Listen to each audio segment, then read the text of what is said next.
industry to become so powerful that the biggest drug companies in the world, they have a turnover that is far larger than the gross national product of most countries in this world. Klokkenluider Gutsche was in Nederland voor de presentatie van zijn boek Dodelijke medicijnen en georganiseerde misdaad. We zochten hem op in Amsterdam. When the mafia was really big in America, they tried to buy everybody with an influence. Chief of police, the mayor, you name it, just about everybody. That's the same the drug industry does.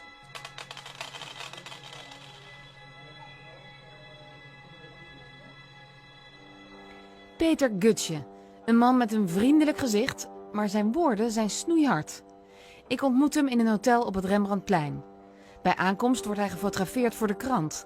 Media staan in de rij voor een interview met hem. Hij is wereldwijd bekend om zijn strijd tegen de farmaceutische industrie. It's a very dirty business. Ooit begon hij als artsenbezoeker bij een grote pillenfabrikant en zag van binnenuit hoe Big Pharma te werk gaat. Hoe de winst belangrijker is dan de veiligheid van patiënten.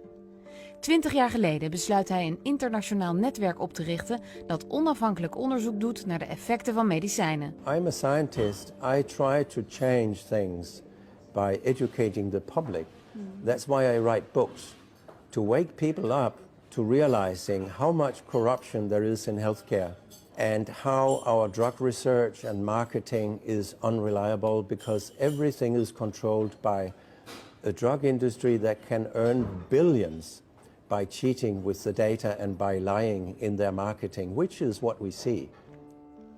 Gutsche beschrijft in zijn boek in detail hoe die marketing van Big Pharma te werk gaat. Eerst wordt er een ziekte bedacht. Vooral de psychiatrie leent zich hier goed voor. En daarna wordt er een doelgroep gecreëerd. I'm taking Winnie the Pooh because you wrote in your own book that this little piglet has a generalized anxiety disorder. These popular characters could easily get a psychiatric diagnosis. And what do you want to show or to tell by giving these examples? If all of us were tested with these various checklists, most of us, by far most of us, would get at least one psychiatric diagnosis. I have tested some of these checklists for ADHD, mania, depression on myself and 7 successful people, 6 researchers and a science journalist. And guess what? All 8 of us got at least one diagnosis and some got 2. So you should be on pills then? Yeah, according to how psychiatry works, all 8 of us should be on pills and we are all normal, healthy, successful people. Ik laat hem een reportage zien over de farmaceutische industrie die Brandpunt eerder uitzond. Do you mind watching? Ik ben benieuwd naar zijn reactie op de werkwijze van Big Pharma in Nederland. Bent u onrustig? Friemelt u veel met uw handen? Voelt u zich prikkelbaar? Misschien heeft u wel ADHD.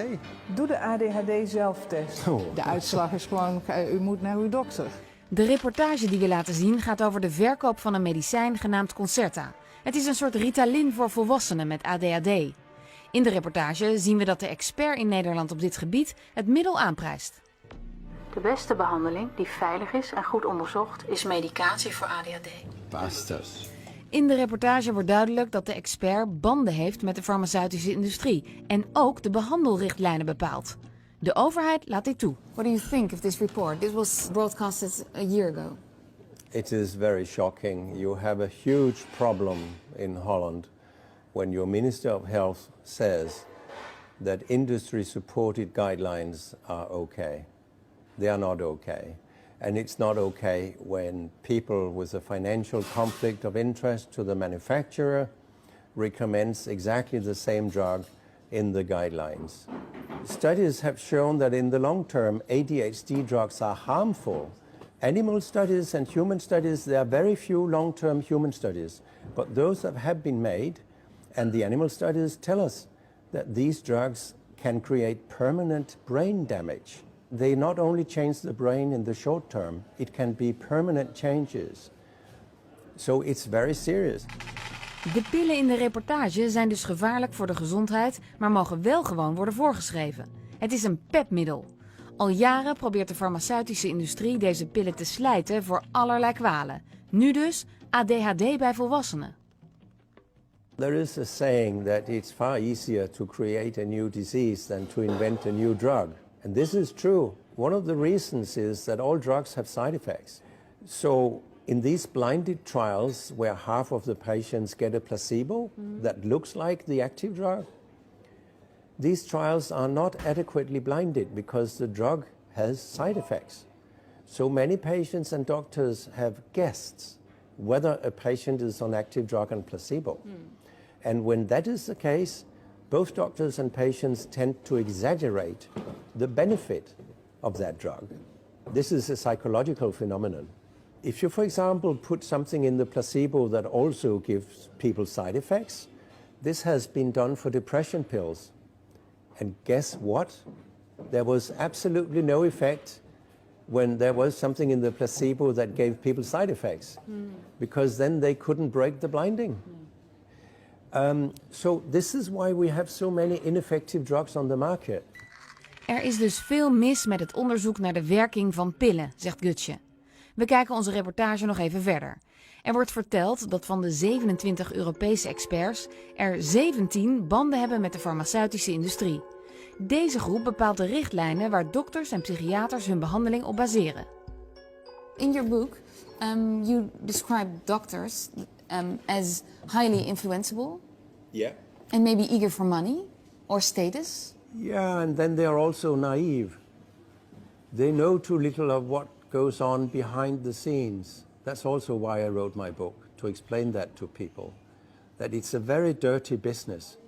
But why would doctors do it? I mean, they became a doctor not for the money. Well, they believe drugs are better than they are and have far fewer side effects than they have, because the information that is available to them was produced by the drug industry. So they actually don't know, really, the extent of the harms they are causing by using far too many drugs. Why is it organized crime? In my little country, more than 1,000 doctors are either on an advisory board of a company or a consultant to a company. More than 1,000 doctors. And we are not talking about junior doctors here. We're talking about professors and chairs of department, chief physicians and so on. Does the industry need more than 1,000 advisors? No, they don't. This is a soft form of corruption. They buy loyalty. Het zijn grote woorden. Dokters zijn naïef of worden omgekocht, zegt Gutsche. En ook de geneesmiddelenautoriteiten, die moeten toezien dat er veilige medicijnen op de markt komen, grijpen volgens hem nauwelijks in. The idea that the drug agencies ensure that we have safe drugs is completely wrong, because if that were the case, our drugs would not be the third leading cause of death after heart disease and cancer. This says more than anything that we have a system that is dysfunctional. Our drug agencies allow far too many dangerous drugs on the market, and then they think that by issuing warnings and contraindications and all sorts of things, doctors will do what is expected of them. But doctors can't do that. They cannot handle more than 1,000 warnings if they use many drugs, for example. So they make a lot of errors without knowing it. Zijn boodschap is keihard. Niemand beschermt ons tegen de leugens van de farmaceutische industrie. Big Pharma, it's part of their business model to commit organized crime, because they commit these same crimes again and again. Fraud, for example, is committed again and again by the big companies. How? For example, AstraZeneca said that their antipsychotic drug quetiapine was better than the old drug haloperidol. It was the opposite. So when people got access to internal company documents, it was the opposite. So you can turn black into white and white into black, and it happens all the time. And they don't stop? No, they don't stop, because it's very profitable to lie to us. How can we stop this? We doctors can say no to any type of industry money or industry favors, like meals or Congress travel or whatever. And of course we should say no to lecture at meetings that the industry is sponsoring. And we should say no to meet with industry salespeople, because it has been documented that industry marketing is very harmful for public health. So we shouldn't talk to these people. And politicians should put a ban on all advertisements and all marketing of drugs, just like they did for tobacco, because it kills not quite as many people, but it's not far below what tobacco kills. So we should put a ban on marketing of drugs. These drugs that are good, they will be used anyhow. We don't need marketing for that.